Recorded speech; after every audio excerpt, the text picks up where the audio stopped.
Hey, what is up, guys? Welcome back to the show. It's good to be with you guys again, as always. And today, I'm going to share with you guys a recap episode that my cousin Chad and I recorded on the road, actually, as we were headed back from Casper, Wyoming, and driving to the Denver airport to head home. And it's just a recap of our hunt. We just kind of tell the story of the hunt and how it went down. My cousin ended up, we got him on his first ever Western big game animal, a nice mature antelope doe. And then I was fortunate enough to be able to take a really nice buck on our third full day of hunting. So it was a great time with family, a great trip. Hope you guys enjoyed last week's episode where I kind of walk you through how to get your points for Wyoming and enter the draw and pick your unit. So hopefully some of you out there are planning a speedgoat hunt for next year. But in the meantime, I wanted to just share this recap with you about the hunt and how everything went down. So let's just jump right in. If you hear some background noise, that is, like I said, because we are literally rolling down the highway as I recorded it. So don't mind that and just enjoy the story, and we'll see you guys on the next week's episode. Enjoy.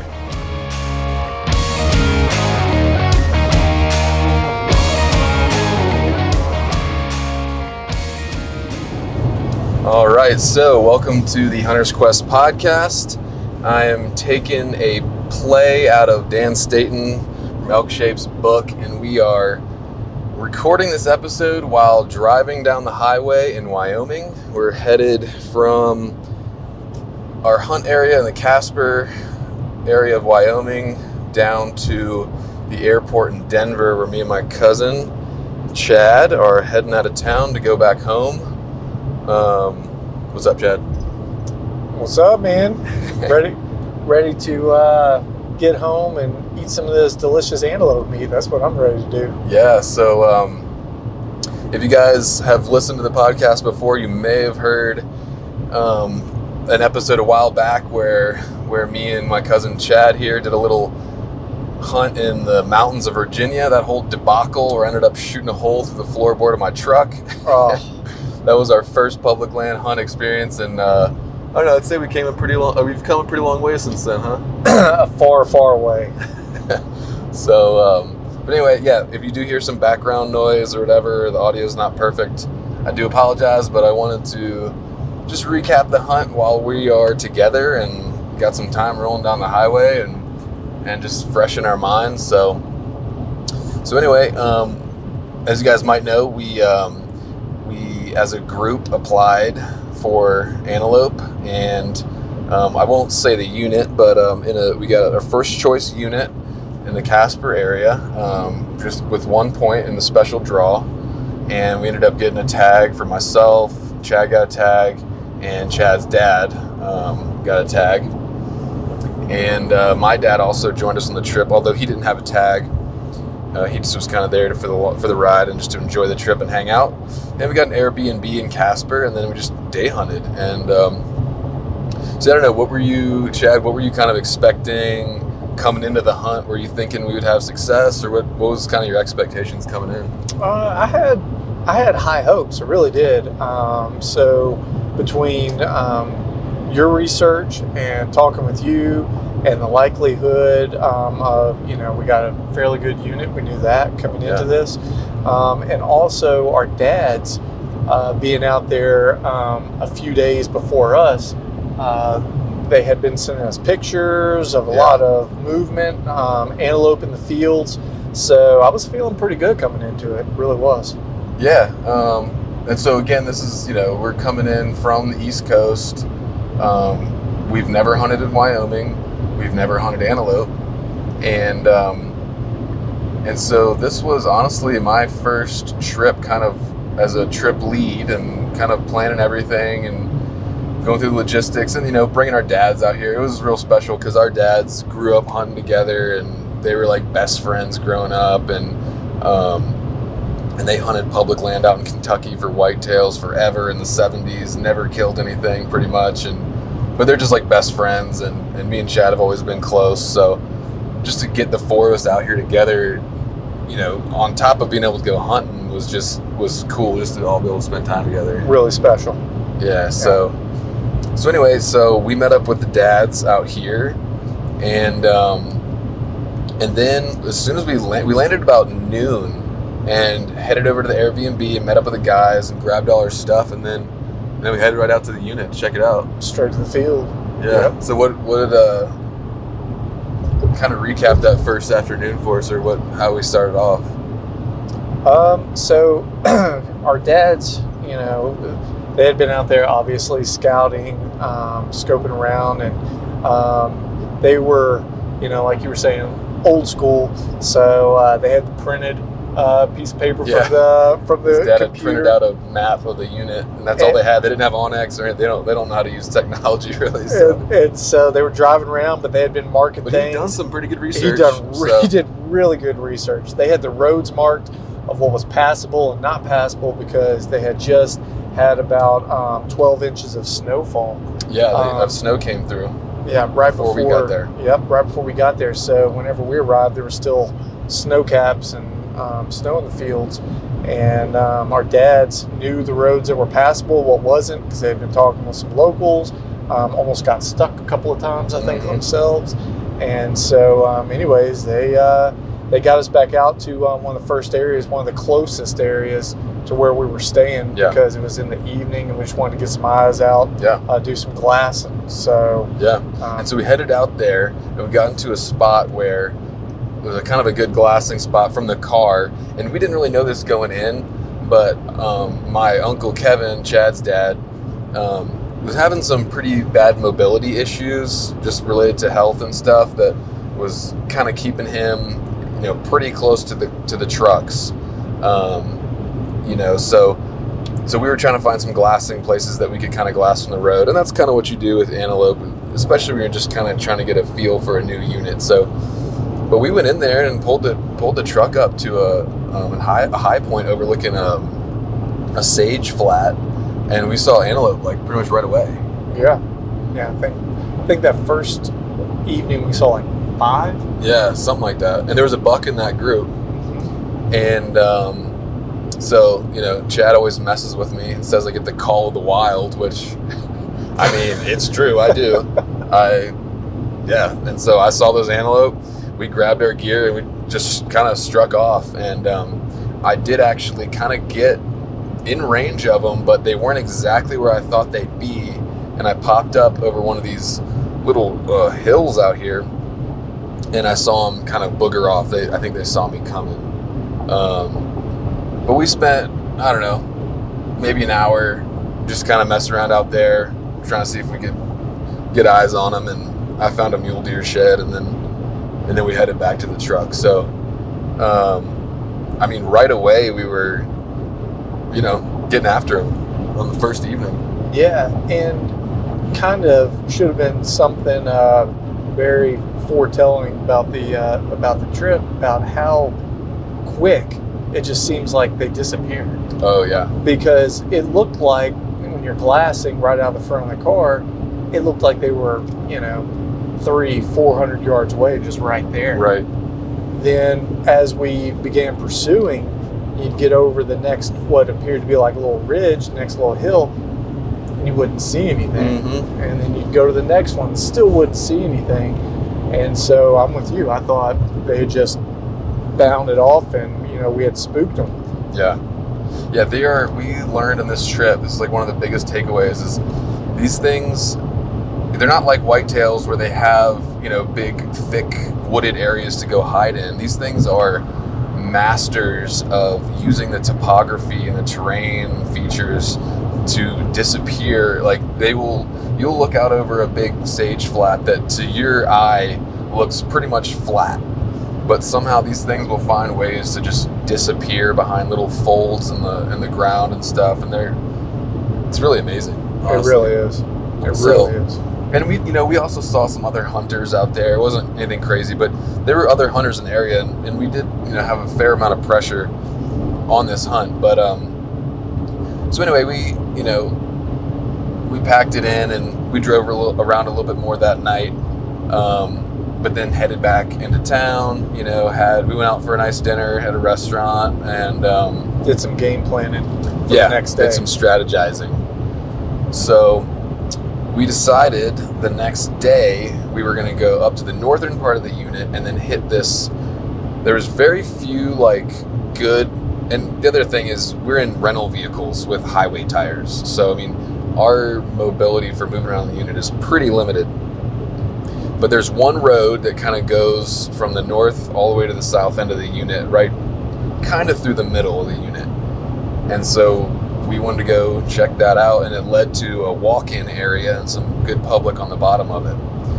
And we were still kind of in the mode of we need to really put the miles down and really explore the unit. So that was our game plan. The next day was to hit that road and go down all the way and see what we could see. Yep. Yeah. Got up there, got up early the next morning, got out, we hit it. We got up early enough to where we would be at kind of in the hunting area by the time the sun was sort of where you had shooting light. That's right. And so we were pleased that the roads were passable, because it was definitely a road our dads had not gone all the way down yet. Yeah. So we were pleased to find that the roads were passable, and it seemed promising. And at that point in time, that's when Hunter and I were able to, through his hunting app, Onyx, we were able to then give direction to our dads as to where the public land was and the private land. They had no idea where the boundaries were and stuff. And the Onyx app was crucial this whole time.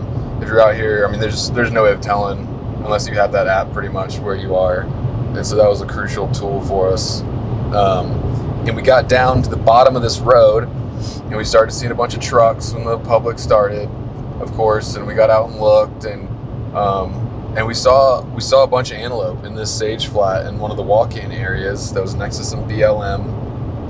But we also saw a ton of hunters. It was full. I mean, it was every 200 yards a truck. I mean, it was really full. As we were glassing, we were seeing lots of orange hats, and there was antelope in there running around, and we did get out and kind of try to stalk in there. There was very limited cover to stalk behind, and then just a lot of hunters. So we went out a little ways and just decided, let's just pull out of this area and keep exploring and see if we can find anything better. Yep. With a little less pressure. So that's what we did. We went and spent the rest of the day really just driving around the unit to just cover as much ground as possible and see what we could see. But then that afternoon, we came back to that same area, and there was a little bit less pressure. There was still some guys in there, but it was less pressure, and we saw some antelope in there. And at this point, we didn't really have a whole lot of time to go anywhere else, and there was a few less guys in there. And so, we found an area between two other trucks that was large enough where we felt like we had enough room that we could safely kind of slip in. By the time our truck was parked, it was probably 300 yards between each of the vehicles along the road. Yeah. Which seemed to be about what it was roughly that morning between all the other hunters that were out there and established in the field. So that seemed to kind of be, just observing the accepted, in this area, this is what it's going to look like. Right. So we felt like we had enough room. Although there was other hunters in there, we felt like we had enough room. And, again, we glassed and we saw orange out there, but we just said, hey, you know what? We just got to throw our hat in the ring and just get out there and see what happens. So that's what we did. So we hiked out there about, 400 or 500 yards or something. Not far into this little sage flat. And we saw some antelope working around us and stuff. But again, there was no cover. And, but Chad at that point said, hey, you know what? Let's just get down. Let's hang tight. Let's not try to go after these antelope, and let's just see what happens. And so that's what we did. And so we're kind of laying down on our bellies, and about that time we see some antelope about, maybe 800 yards back into this piece of public ground, and we see a hunter behind him. So what'd you see at that point, Chad? Yeah. So whenever we were just laying there, like you said, open, not a good area to stalk, but it was still rolling where, things would appear and disappear, especially out looking 1,000 yards out. Yeah. It just looked flat to the naked eye, but there was definitely a lot of ups and downs. So I just remember looking out, glassing, and that's whenever, I was looking to the left, and we spotted a herd fairly close to our left, probably 300-400 yards. Yeah. But on the other side of those was a group of hunters. Yeah. We could see their orange hat. So we were really kind of torn right then and there. Okay, do we pick up and do we try to engage this herd 400 yards to our left, even though there's hunters on the other side, but we really have no way of stalking them because we had no cover? Yep. It would have been a very, very tough setup to get, in there for a shot on those. So that's when we started waving at our dads. Yeah. So we saw a group of antelope that same group of antelope worked all the way back to the road, which, was kind of the ideal situation, hoping that Chad's dad would be able to get a shot, but for some reason they didn't see him. So, but anyway, at that point we looked back and we saw a group of, I think, 4 to 6 antelope, and another hunter was behind them. And so, again, like we said, we glassed multiple times groups of antelope with hunters near them, but that looked like they were in range, but they weren't shooting, they weren't stalking. So, it just shows that these hunters, they didn't see the antelope. I mean, and it just goes to show you can be inside 100 yards and not see them just because of the terrain features. So we see this group of antelope, and then past them, we see an orange hat. And at first we're kind of like, oh man, we're screwed. But we realize this guy does not see these antelope, and he's pushing the antelope directly towards us, and they're slowly walking directly at us. And at that point, Chad gets on his pack, and he's getting ready to shoot, and he's getting comfortable, getting a good rest. And now I'm kind of, I'm trying to get my camera out, and of course I didn't bring my tripod. And anyway, we're trying to get everything right, and they go down a dip, we lose them, and then we're kind of like thinking, they might pop right back up in range, and the hunter doesn't still seem like he sees them. So anyway, they pop back up, and they'd worked left so that the hunter was not in our field of fire. Basically, he was safely over to the right where we could make a safe shot.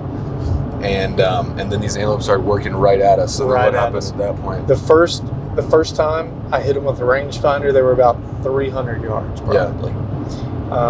And then, they just disappeared again. Mm-hmm. Came back up, and the next time that they appeared, we could definitely get a better look at them. Yeah. So it was definitely a big mature doe in there, and we were keeping our eye on her. And so next time they popped up, I don't know, they were probably 220 and just still working right at us. So that's whenever I put, the binos down and getting ready to shoot. Yeah, and the rangefinder, and I just started watching through my scope because I knew it was just about go time. Yeah.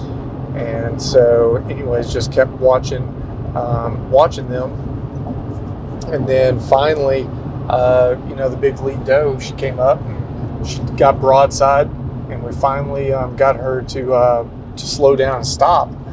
And at that point in time, I went to shoot, and my gun went click, click. So a little bit of background on that. Hunter and I, my grandfather and his great uncle was a very, very big outdoorsman. And so he passed a few years ago, and he left me his 30-06. And it's a classic Remington 30-06 pump action. And it was, through the serial number, it was made in the 1960s. So I brought it out for this big first Western hunt like this. We had together, I'd helped Chad. He bought a new scope, a new Vortex Optics scope. We mounted it on there together. We got it set. We sighted it in together, so that was cool. Yep. But still the classic rifle. Yeah, and so and with that, you know, whenever I was carrying it, belly crawling somewhere along the line, underneath of this rifle is a magazine that feeds up, and it has a clip release. And I guess somewhere in the excitement of all the belly crawling, I might have accidentally released the magazine clip to where it didn't fall out, but it just wasn't set in there correctly.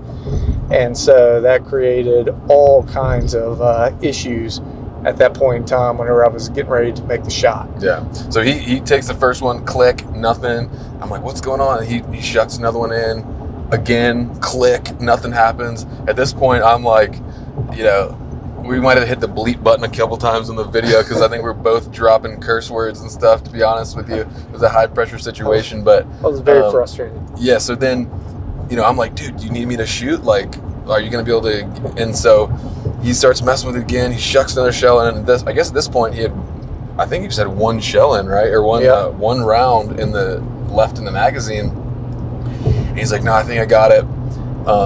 I'm holding two cameras, one on him, a small camera, and then another camera on the Antelope. And I think we got it on film. And third time, he goes to pull out trigger, and boom. Yeah. And it was that was probably the last opportunity because they were getting nervous. They were getting very nervous. And she was about 175 yards. Yeah. And looking right at us, basically. Yeah.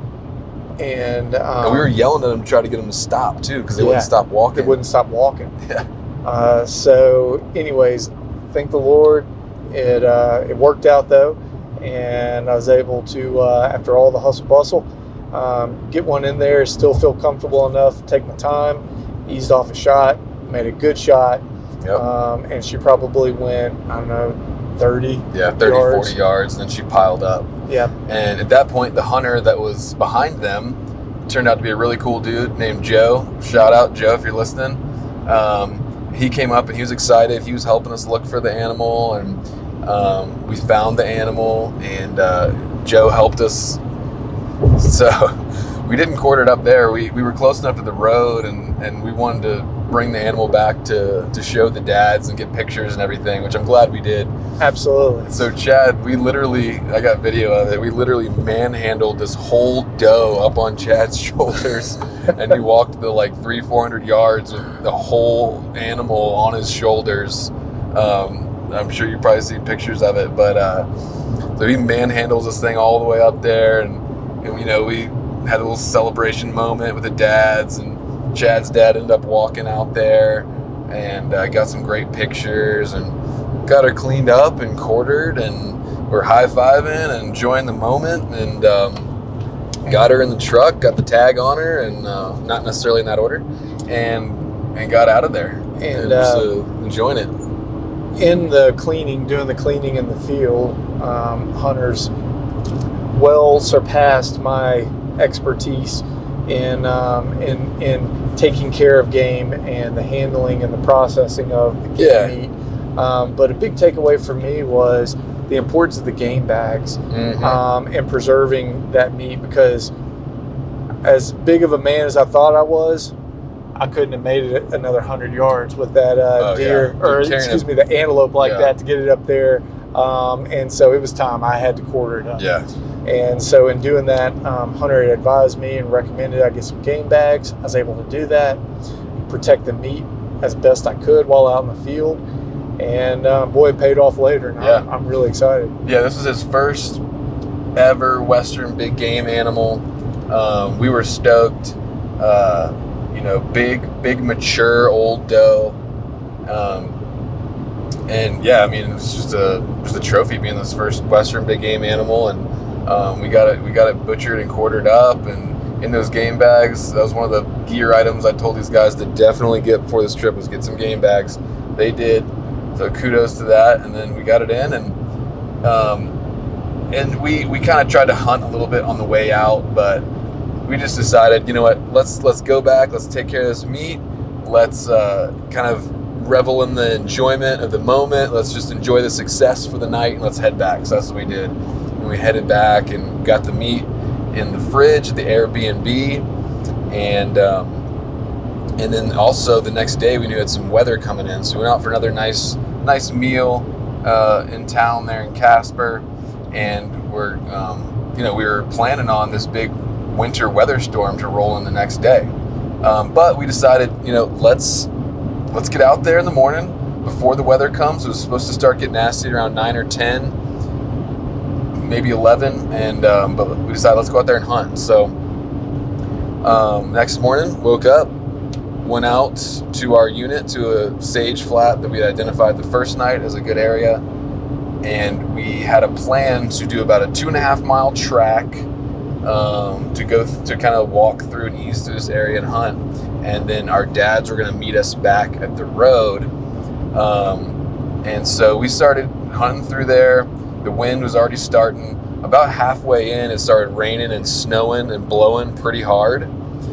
And at that point, we knew that the roads were going to get bad real quick. And again, we were just in highway tires on these rental vehicles.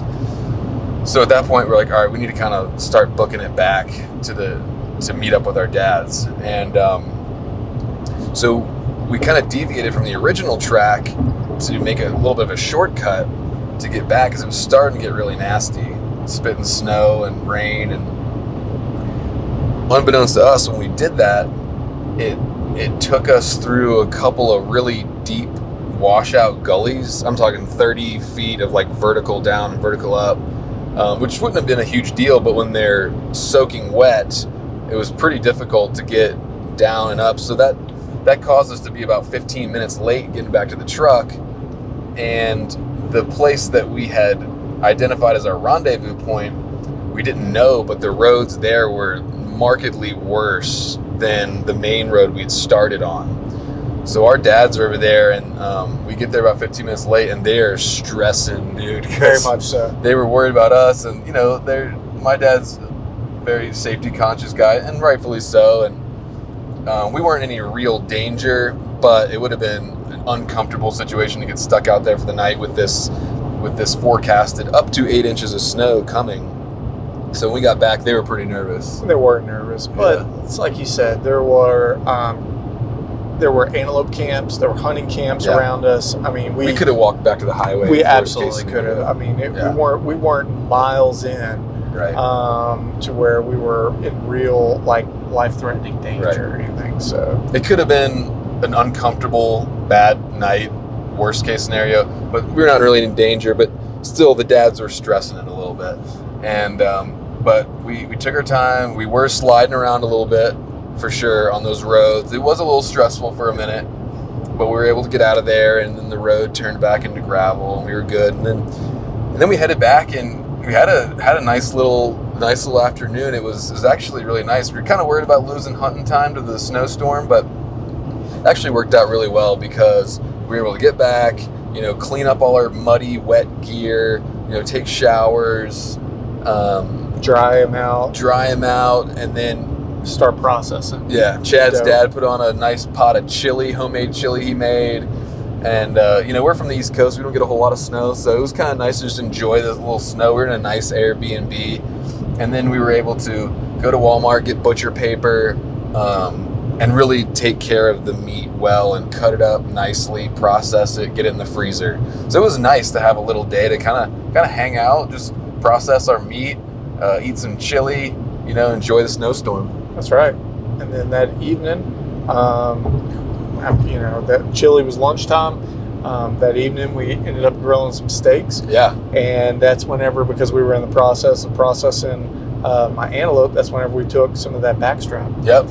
Yeah, so I cut a nice piece of backstrap off, trimmed the silver skin off real nice, and just seasoned it up, just salt and pepper, basic.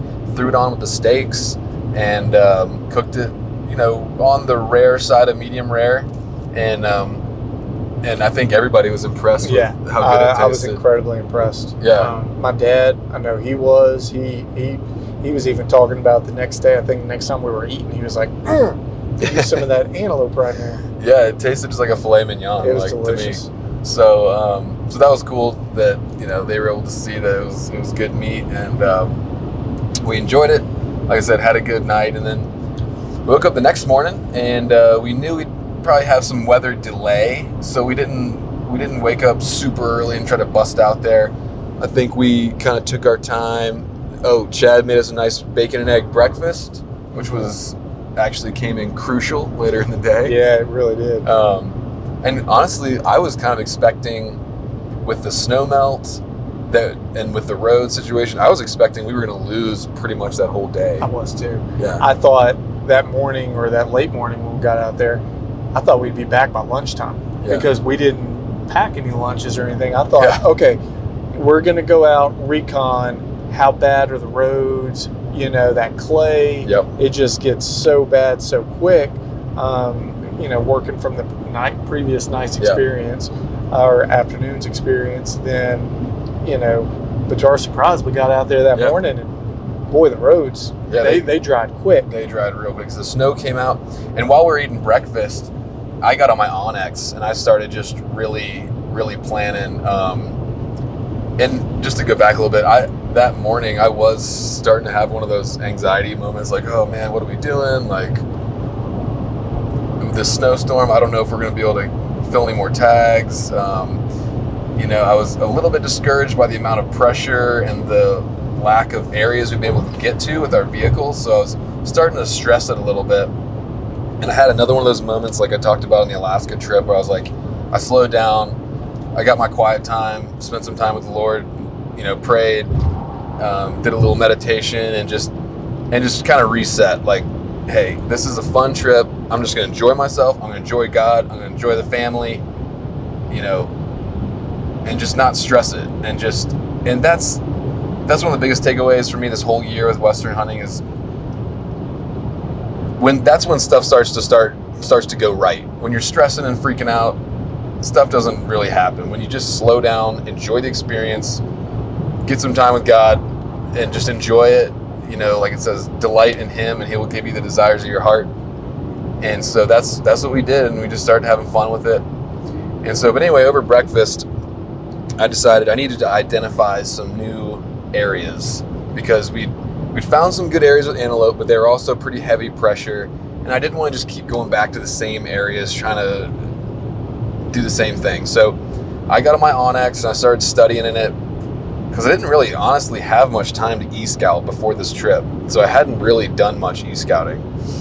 But I got on there, I found probably 8 to 10 areas that looked good to me just from Onyx. And I said, we're just going to head up north on the northeast side of the unit and just start checking each one of these spots and just get out, see how the roads are, glass it. So that's what we did. We just started going up and we found out the roads weren't too bad. And we got to about the third or fourth spot that I had picked out. And shout out to my dad, kudos. Like, these Western hunts are always a team effort. But we got up here and we had glassed this area pretty well. We glassed this area pretty well and didn't see anything. And me and Chad were in the lead vehicle and we were about to start heading off. And another good tip, we brought some two-way radios, which we did check is legal in Wyoming. But each vehicle had, we had a truck and they had a truck, and we were able to radio one another. So we're kind of pulling out of this area, and my dad radios, hey, we got antelope up on the ridge to our left. So I'd stop, I'd jump out, I pull out my glass, and I see about, 5 to 7 antelope up there, and I see one buck. But then they were skylined, and then they just slipped on the other side of the skyline. So at that point, I threw Chad the camera, I grabbed my hunting stuff real fast, and we just started booking up this hill. Hauled it. Yeah, what were you thinking at that point? I was thinking, well, I hope I've got everything. I don't think I did have everything, but I had enough. Once we were up there, I had enough to make it. And it happened fast. Like, we saw these things, and it was just like go time. It was just like go. So we get up there, and I'll have to see what I can do with the footage because, again, Chad, he's a great hunting buddy and a hunting partner.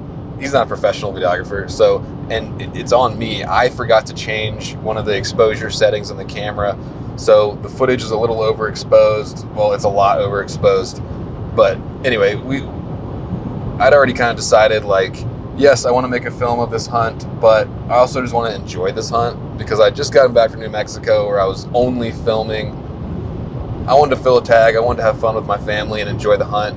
I didn't want to stress too hard about the film, so I'm going to do my best with it, and I think it's going to turn out to be cool. But anyway, it's on me.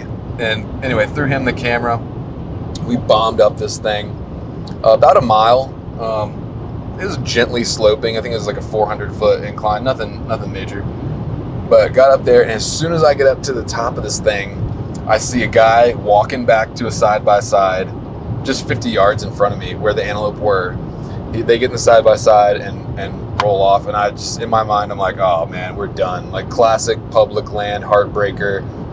Bomb up this thing looking for these antelope, and all we see is two guys on the side-by-side. I thought we were done. Yeah. What were you thinking? I thought so too. As a matter of fact, I was hanging behind trying my best to film, and again, I apologize. It's all good, dude. This cameraman, I'll acknowledge that on the front. Might be a decent shot, but not a good cameraman. No, he's got good camera instincts. He doesn't have professional videography knowledge, so I mean that's not his fault at all. It's my fault. I should have changed the camera. But we get up there, and I was behind trying to film, and then I'm with you. When I saw the side-by-side, I slowed down even more. Yeah. Kind of stopped filming a little bit because, didn't think it was going to happen. And, I mean, I was putting my bipod in. I was thinking we could crest this thing, and they're standing right there. Right. I was ready to go. I even told him, I was like, roll, man, this could happen fast. Yeah. And we get up there, and it's like side-by-side and two hunters. And I remember I took my hat and kind of like, slammed it. Not slammed it on the ground, but kind of whipped it just kind of in frustration, and I thought we were done. So but we could. So they went off, looking up the hillside. They went off, down the track, and went to the right, and then we went up to the fence. We made it up top, went up to the fence, and kind of regrouped. Yeah, and that's whenever you were trying to make a decision of, okay, well, what do we do here? Did they really spook them, or are we in a situation like we've been seeing, and when we're looking through the fields or glass, did the antelope even know they were up? I mean, did they even see them? Yeah, did the hunters see them? Or the antelope somewhere else? Yeah. Like, just riding this out thinking, okay, well, they're just going to pass us by, we're safe. Yeah. So, from the trucks, the spot we were standing in looked like the skyline of the hill. However, it went another mile or so up, and then there was a cliff, basically a sheer drop-off. So I thought, but I didn't know there was a cliff there.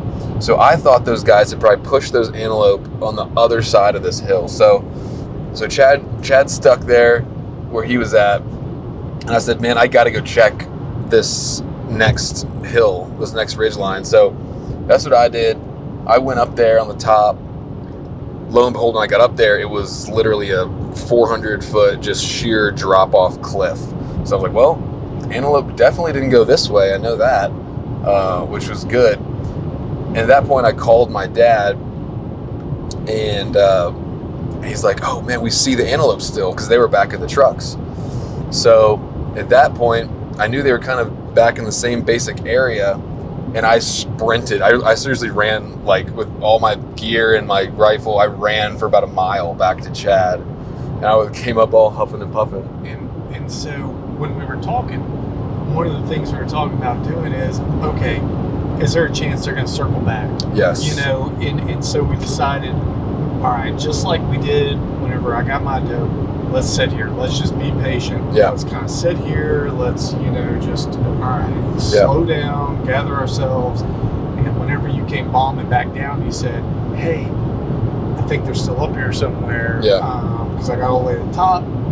There's this fault. They're not back there. Yeah. And Dad said that, he thinks they're still up here somewhere. So that's whenever we regrouped and put together a new plan. Yeah, so we got confirmation from my dad back at the trucks that they were in the area. There was some miscommunication, but we knew they were still in the area somewhere. And we didn't know if they were 50 yards in front of us. We just couldn't see them. Like, these things are Houdini out there, man. They really are. And so we made the plan of, we were going to sit there about 5 minutes and just wait and see what happens. And then we were going to sneak, like if we were looking down the hill back at the trucks, we were going to sneak to our left and make a big kind of circle pincher move and just work back to the trucks and see if we could see them. We thought they might be in that area somewhere. So, gave it about 5 minutes, and then we started sticking to the plan that we originally made and started working to our left to circle around and go down the hill back to the trucks. So we're walking along, and I see this really cool fence post with a cool view in the back. I'm like, hey, this would be a cool time to take a really cool artsy-fartsy picture of my rifle, maybe send it to Weatherby or something. And so I'm taking the sling off my rifle and not paying attention at all, which was stupid. And all of a sudden I hear Chad go, "Cuz!" And I look up and there's a doe 75 yards staring at me. Yeah, every bit of it. Her head is just peeked over the ridge, and she is walking towards us. Walking straight towards us, and then we froze. Yeah, and she saw us too. Yeah, but when you reacted quick when I said "cuz," you dropped down to a knee. Yep. And we both did, but we were there. And so I think it was that moment where we saw her and she saw us at the same time, but she wasn't certain. Right. But she was definitely a little nervous. Yeah, so we had that, we were both locked onto each other, and I'd seen these things earlier in the week. When they see you, they'll stare at you for a long time. It's not like a whitetail where if you hold still for like 3 or 4 minutes, they'll put their head back down. I mean, they can just stand there for a long time. So I thought we might be busted, but we only saw that one doe, and then, like I said, I was on one knee, and she eventually got nervous enough where she took about 3 or 4 bounces down the hill. And at that point, I got a little lower, and then I look just over the top of this little, I don't know what you call it, this little terrain feature, just over the top of this little edge, this little lip or whatever. And then I see this buck stick his head just over the top of the hill where I could just see his head, and he was looking to see what that doe had gotten nervous about. He was checking it out. And that's when I was like, oh man. So, but he didn't really see us because we were so low. All he could probably see was maybe the tops of our heads. At that point, I really slowly eased down to where I was out of his line of vision. And I was like, oh, it's go time. And I started ripping off my pack and putting my bipod in. Were you going to say something? Yeah. I didn't even see the buck. Yeah. So that's the wild thing. You were probably 15, 20 feet in front of me. I didn't even know there was a buck on there. Yeah. Or like up there. But from where I was, I still could not even slip down to my belly yet because the does, they still had eyes where they could see you. Me. Yeah. And so finally, whenever you were already on your belly crawling, and then once they disappeared and I was clear, that's whenever I slid down to my belly and I started trying to follow behind you. Yeah. So I lowered myself down out of his eyesight. Like I said, I ripped off my pack, got my rifle ready. I put my bipod in, Spartan precision bipod, and I did actually, right before the trip, I sprung for the more expensive, the Pro Tack Hunt one, which has the extendable legs on it, which actually saved me because I had no time to get my pack and shoot off pack. And because of the way the brush was, I needed that extra elevation. So I had that thing extended all the way out. And then I started belly crawling in through the mud to try to get a shot on this thing. And so, yeah, I belly crawled up maybe 15 yards or something, got my rifle, saw him again. He was looking right at me, but all I could see was his head. And then, to be honest, I don't exactly remember, but I guess I made the split decision that the situation was, I was able to, somehow I belly crawled about 5 more yards to my right and was able to get a clear view of his vitals. And I didn't have time to range it, nothing. I just eyeballed it, and I figured, I estimated he was 200 yards. Turns out he was 170, so pretty close. But yeah, he was standing there. They were starting to get a little nervous. Eyeballed it, estimated at 200, put that second hash mark right on the moneymaker, and popped it off. And I didn't even know I hit it. The thing dropped so fast. By the time I'd recovered from the recoil and got my scope back on where he was, I couldn't see anything. And then I stood up and racked another shell in, and I started looking through my scope. I didn't see anything, so I was like, and then finally I saw some white, and at that point I was like, buck down, buddy, he's down. I was so excited and looked back at Chad, and we were just high-fiving, and that was cool. It was great. It was absolutely great. I was just as excited when you got yours as when I got mine. Yeah, I couldn't believe it. Yeah, I know. It was great. It was great. So exciting too, because we had made plans the next morning to drive up to Sheridan to go visit the Weatherby facility, and I was gonna meet up with Adam Weatherby, just get some face-to-face time with him and just meet him in person. And so I was already thinking, you know, I'm gonna probably lose some hunting time going up there to Sheridan, but it's worth it to meet up with Adam and everything. But I was just really praying that the Lord would bless us that day so I could fill my tag and still be able to go see Adam and Sheridan. So I just couldn't believe it, man. I saw that buck down, and I didn't look at him too hard when I was, you know, in the zone trying to make the shot. And to be honest, I haven't seen a whole lot of antelope. I mean, this was the first buck that we saw in range of us. It was. I mean, so going back, I mean, Chad's doe, that was the first antelope we had in range of us. And this one was the first buck we had in range of us. But I didn't care, man. I was just like, I would have been happy even with a doe, but and all I wanted was like a nice representative, you know, buck if possible. But man, I was just so excited when that thing was down on the ground, dude. Oh, yeah. And to share with my cousin. Being up there, that hillside, I wouldn't trade it for anything in the world, man. That will be one of the most memorable moments probably in my life. It was just exciting. It was so exciting, and like I said, be able to share it with a family member, and oh man, it was really cool. So we were high-fiving and stoked, and called the dads and said buck down, and oh man, they freaked out. They were so excited too. Yeah, they did. Yeah.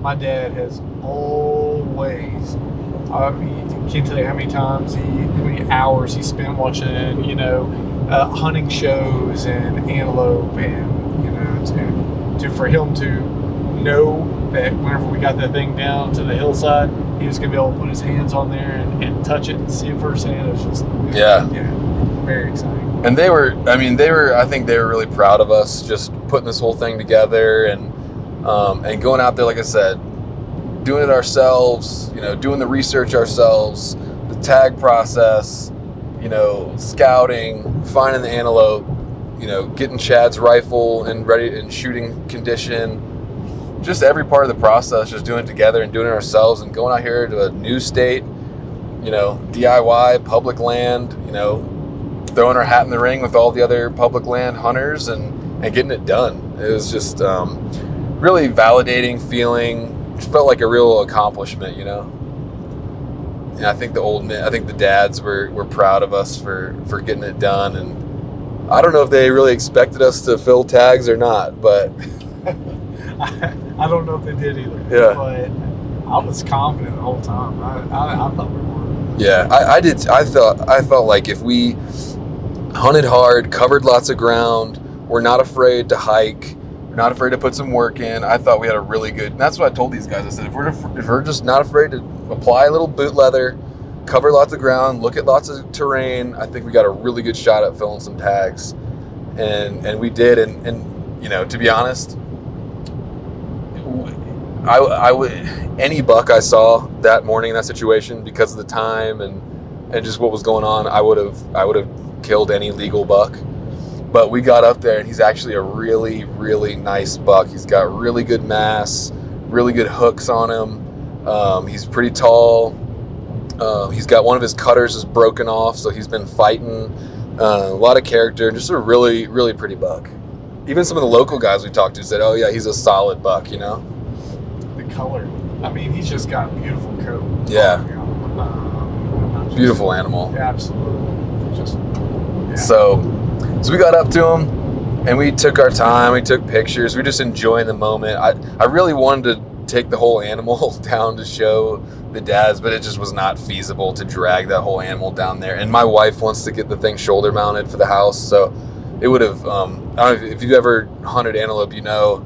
Their hair falls out incredibly easily, So it would have probably ruined the Cape if we had dragged it down there, and it just would have been a terrible drag. Oh yeah. I mean, your buck was quite a bit bigger than my doe. Yeah. And so even though I was able to throw it up on my shoulders and Right. walk a few hundred yards. And that was a couple hundred yards. This was closer to a mile. Absolutely. And we had to kind of cross over a little ravine, so it just wasn't feasible. So we took our time, took our pictures, and enjoyed the moment. Just kind of enjoyed it.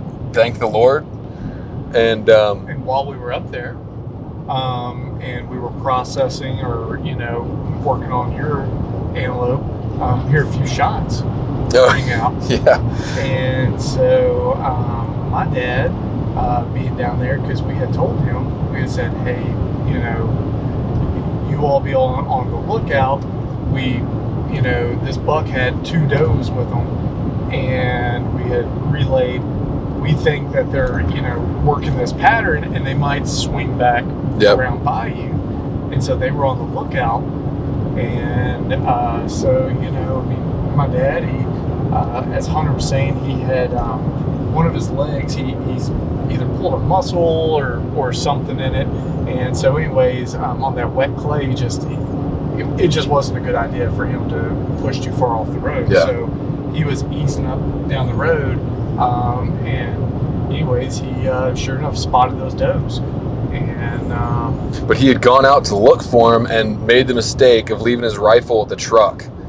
And he just wanted to go glass. And he saw him, he said 70 yards, I think. Yep. But he didn't have his rifle with him, unfortunately. At that point, he booked it back to the truck, grabbed his rifle, and came back. And they'd seen him, so they bounded out to about 200 yards at this point. And he didn't have a tripod or a shooting stick or anything, and was not able to get prone because of the way that the brush was in that area. It was too tall to get a shot to get prone. So he did try to make a standing freehand shot, but as you guys probably know, a 200 yard standing freehand shot is, at least for me, pretty much impossible.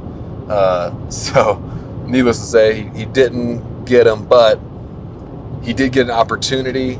He left his rifle back at the truck, which is, a mistake we've all made.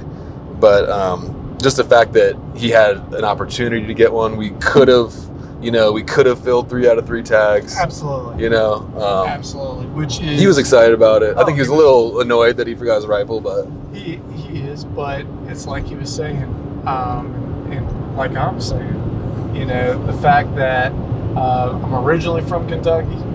Don't know anything about Western big game hunting. My dad still lives in Kentucky.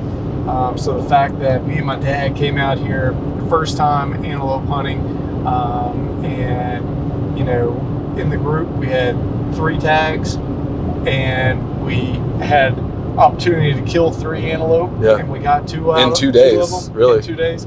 I'll take it. That yeah, it's pretty fantastic, and For kudos sure. to you, Hunter, for getting us out there and getting us on the man. game and giving us the opportunity. And I feel really blessed. I'm super excited about my doe. Yeah. And I'm super excited. I'm all about eating the game. Yeah. And I'm glad to go back with not only just she's a trophy to me, but glad to go back with the memories and have something to talk about for years. Yep, going back with coolers full of meat, a couple of skulls, and memories, and it just feels like an accomplishment. And it's something that you guys can do. Like I said from the beginning of this podcast, I am not a professional hunter. I'm pretty new to Western hunting, but if you put in the work, put in the effort, stay tough and keep at it, be persistent, you can do it. So we did it. If I did it, you can do it. Be able to get out there, like I said, help. My cousin's a great outdoorsman, but to be able to help him on his first Western hunt too, getting his rifle ready to go and coming out here and doing it together, and just, it was awesome. So I highly encourage you guys to try it. And so anyway, we got the buck quartered up and loaded up in my pack and packed him out. Had the celebratory pictures with the dads, and a couple of things we learned, I would say, is Don't be, in any public land hunting situation, you just got to stay tough and don't get discouraged when you see other hunters. You want to do everything you can to be safe and not ruin anybody's hunt. But at the same time, like, you can't just, every time you see an orange hat anywhere near you, just give up. Both of these antelope we killed were in areas that other hunters were in the area. Again, not within an unsafe range, but there were other hunters in the area. But we just kind of, like I said, threw our hat in the ring and said, we got to give it a shot. So don't let that discourage you. Another thing is that, like we said before, these things can disappear in what seems like a flat plain. Just disappear. So know that. And when you're moving through an area, know that you could be within 50 yards or 100 yards of antelope and not know it. So move through areas carefully and just be aware of that. And the other thing we notice is that these things, it appears to be that if they spook from an area, a lot of times there's a good chance they make a wide, big circle and circle right back into that area that they want to be in. And that's pretty much exactly what these antelope did. We were in their area. There's other hunters, I think, ran them off. We stayed in there. We made a good plan based on what we knew, and they did exactly what they thought. They circled right back towards us. So, but anyway, once we got back, that's when all the logistics started. We put we got the meat in the fridge overnight. And we went for another celebratory dinner that night. We did. Got some burgers. Yeah, got some burgers. Had a little celebration, relived the moments of the day. Yeah. Got the real story because we were up on that hillside. Oh, yeah, the real story from his dad, yeah. From my dad, yeah. And so anyways, just good fellowship, good time together. Yeah.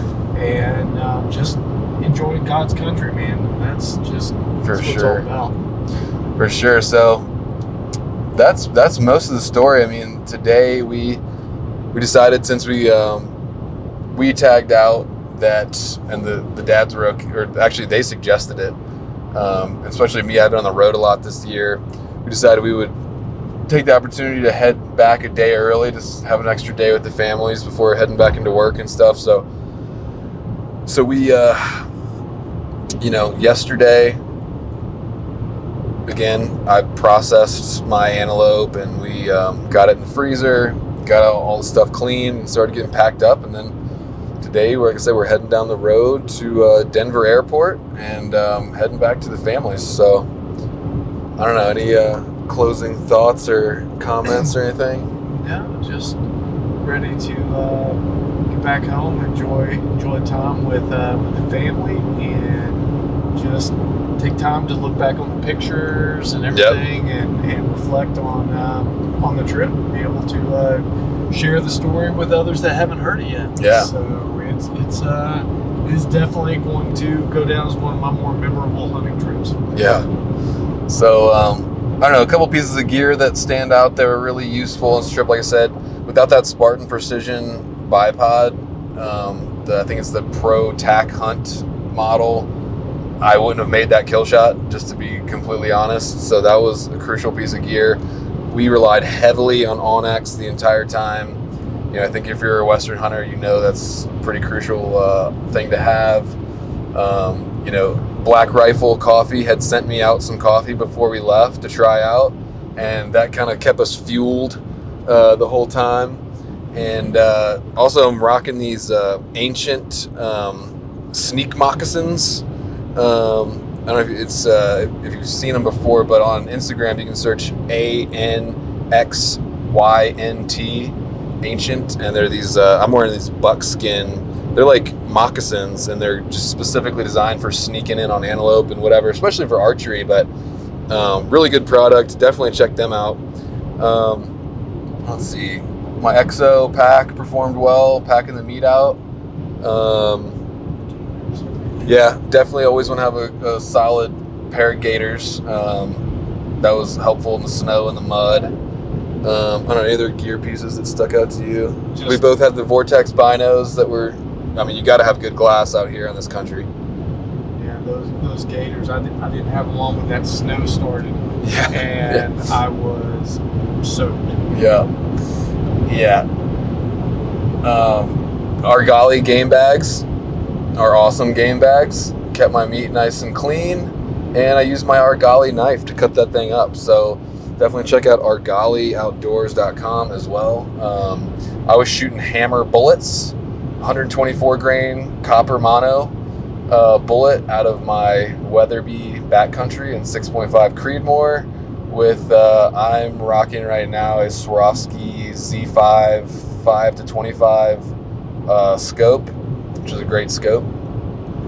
But yeah, I mean, I'll probably do another episode at the end of the season, just kind of do a final, like, full season recap. Not telling all the stories, but there's a bunch of things that I learned this year about gear, about filming, about everything from supplements to sleep systems to tactics. And I'm going to recap all that in an upcoming episode, so definitely be on the lookout for that. Yeah, thanks for listening. Hope you guys enjoyed it, and I just hope you guys will, be inspired to go out, grab a family member, whether you're heading across the country or just across the county or across your state. Just get out there, make some memories with your cousin or your best friend or your wife or kid, whoever it is, and because that's what life's all about, man. That's what life's all about, just making memories and hanging out and having fun. So enjoy the God's creation, enjoy your health, and get out there. So anyway, we'll close it up here, but thanks for listening, and we'll see you guys in the next episode. Thanks again, cuz. Yeah, man. It's great being with you.